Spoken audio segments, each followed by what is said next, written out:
নমো কৃষ্ণ শংকৰ গুৰু হৰি ৰাম ৰাম হৰি ৰাম হৰি ৰাম।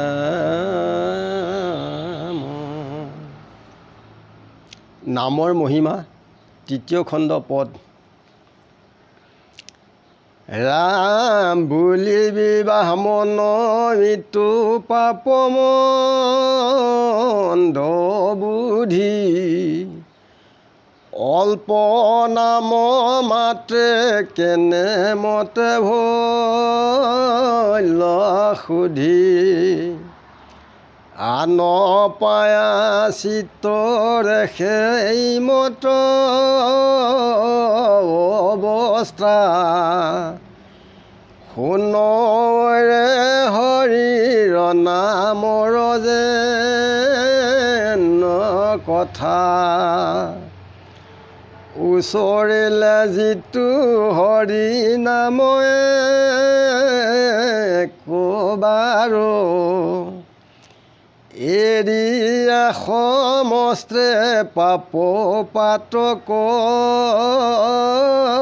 তাহাৰ,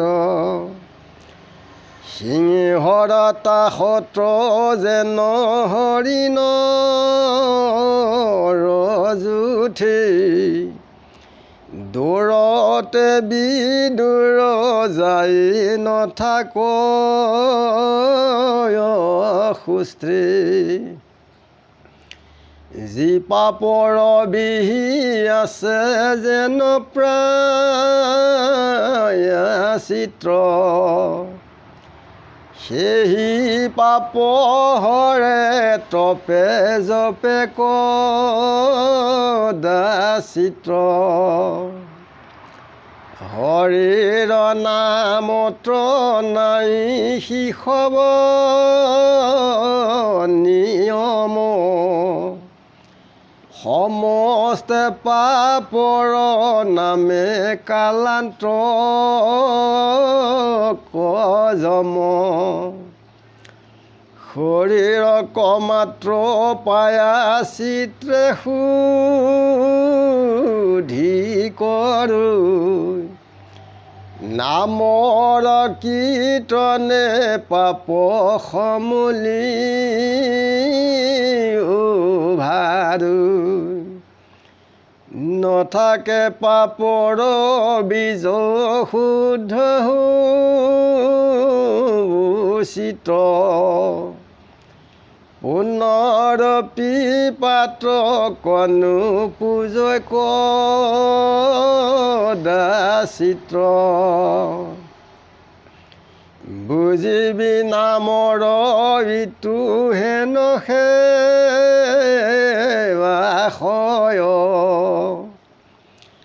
পূৰ্বে পূৰ্বে কৰি আছে যত পাপচয়,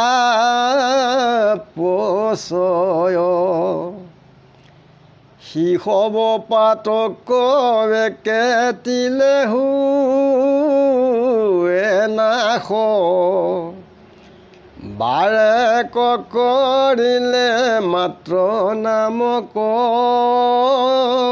প্ৰকাশ,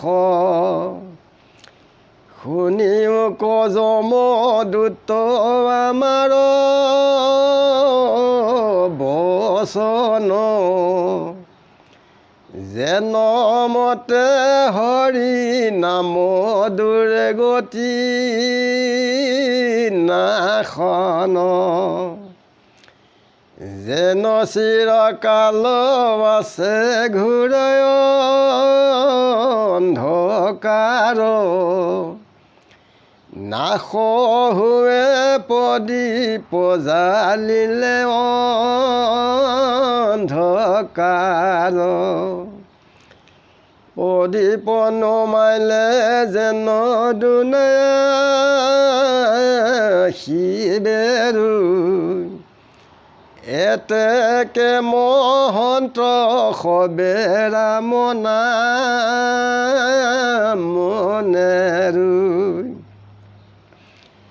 নলংঘে পাতকে দুনা নামৰ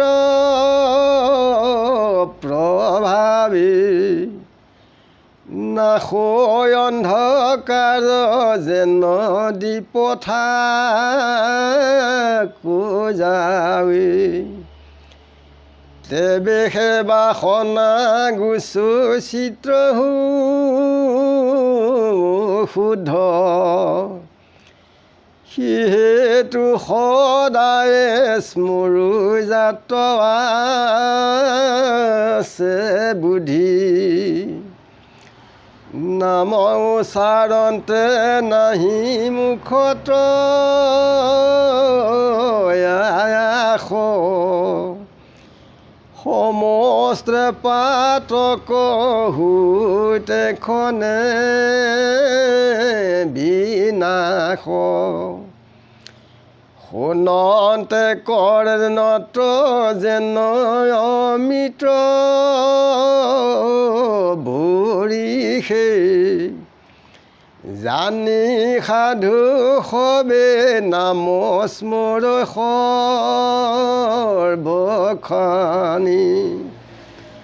সামান্য লোকৰ মৃত্যু কহিলোঁ ব্যৱস্থা শুনৰে পতিত দ্বিজৰ যেন কথা পূৰ্বে পূৰ্বে যত পাপ আছিল আচুৰি সবাকো এৰিলে নাৰায়ণ নাম স্মৰি মৰণতে ললে নাম মৃত্যু জামিল ইহাৰ পাতক পুনৰ পিনো পজিল আমাৰ মুখত শুনি বিষ্ণুধৰ্ম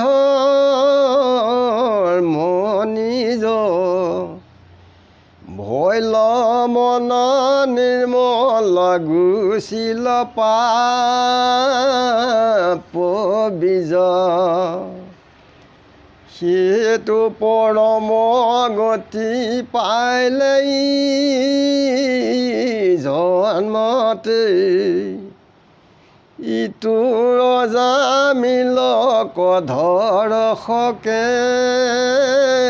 নমতি বুলিবি অজ্ঞানে লৈলে নাম মাধৱৰ নহিবে ক শুদ্ধ শুন ইহাৰ উত্তৰ জানিবা নাজানি কৰৈ নামৰ কীৰ্তন তথাপি পাপক দহি নামে কৰোচন অজ্ঞান বালকে যেন পেলাইলে কজুই সেহি বহ্নি দহি তিন কাস্ত্ৰ ভস্ম হৈ নজানৈ নামৰ গুণ নলয় চঢ়াই কিমতে বিপৰ বিতু পাপনা সজাই হেনো শংকা মনত নানিবিজ মধুত শুন কহো নামৰ মহিমায় দভূত গুণ কোন জানো ৰোগী যাৰ ইচ্ছা আছে যেই সেই মতে পিয়ৈ মহ সধি পাই তথাপি গৰ্ভৰ ব্যাধি হৰৈ সমস্ত্ৰই তেহনয় মহিমা জানা নামৰ নিশ্চয়।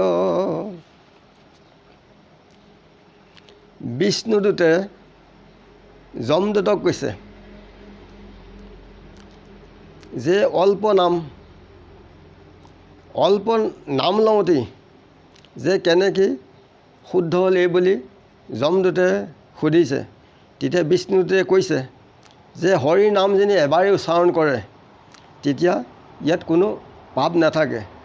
যেনেকৈ সিংহৰ দাসত হৰিণবিলাকৰ জাক বা পাল যেনেকৈ দৌৰে ভয়ত তেওঁলোক সুস্থ নাথাকে, আঁতৰলৈ গুচি যায়, ঠিক হৰি নামো তেনেকুৱা।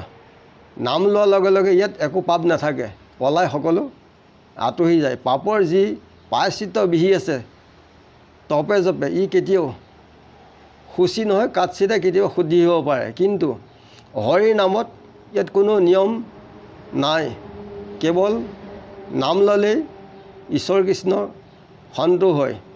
যে নাম হৈছে পাপৰ কালান্তক যম, যে ই শৰীৰ শুদ্ধ কৰে আৰু নামৰ কীৰ্তনে পাপৰ আলু সকলোবিলাক উভাৰি ইয়াৰ বীজ নাইকিয়া কৰি পেলায়। যে পূৰ্বে যিমানবিলাক মহাপাপ কৰি আছিলে অজামিলে কেৱল নাৰায়ণ নাম স্মৰণ কৰাৰ লগে লগেই সকলোবিলাক নাইকিয়া হ'ল। যে হৰিনাম হৈছে দুৰ্গতি নাশ কৰে। যেনেকৈ অন্ধকাৰ কোঠাত যেনেকৈ একো নেদেখে, যে প্ৰদীপ জ্বলালেহে দেখা পায়, ঠিক তেনেকৈ নাম সিংহ, ঈশ্বৰ নাম হৈছে জ্ঞান। এই জ্ঞান প্ৰদীপ য'ত থাকিব তাত অজ্ঞান আন্ধাৰ পাপ কেতিয়াও নাহে। যে নাম নহ'লে পাপ আন্ধাৰে বেৰি ধৰে। যে সেইকাৰণে মহন্তসকলে জানি ঈশ্বৰ কৃষ্ণৰ নাম সৰ্বক্ষণে নেৰে আৰু কোনো পাপেৰে লংঘিব নোৱাৰে। নামে চিত শুদ্ধ কৰে আৰু বুদ্ধিক নিৰ্মল কৰে সৰ্বদে স্মৰণ কৰিলে ঈশ্বৰ কৃষ্ণৰ নাম। নাম উচ্চাৰণ কৰিলে ইয়াত কোনো দুখ ভাগৰ কোনো টকা পইচা নালাগে, কেৱল আশ্ৰয় হৈ তেখেতৰ নাম ল'লেই তেখেত সন্তোষ হয়। যে কৰ্ণত ঈশ্বৰ কৃষ্ণৰ নাম অমৃত বৰষে, যে জানি সাধুসকলে সদায় ঈশ্বৰ কৃষ্ণৰ নাম সদায় স্মৰণ কৰে। যে দ্বিজয় যিবিলাক পাপ কাম কৰি আছিল এই সকলোবিলাক নাৰায়ণ নাম লওঁতেই সকলোবিলাক নাইকিয়া হ'ল। তথাপিতো মৰণতেই নাৰায়ণক কিয় ধৰিছে বুলি বিষ্ণুদূতে যমদূতক সুধিছে। যে ইয়াৰতো কোনো পাপ নাছিলে।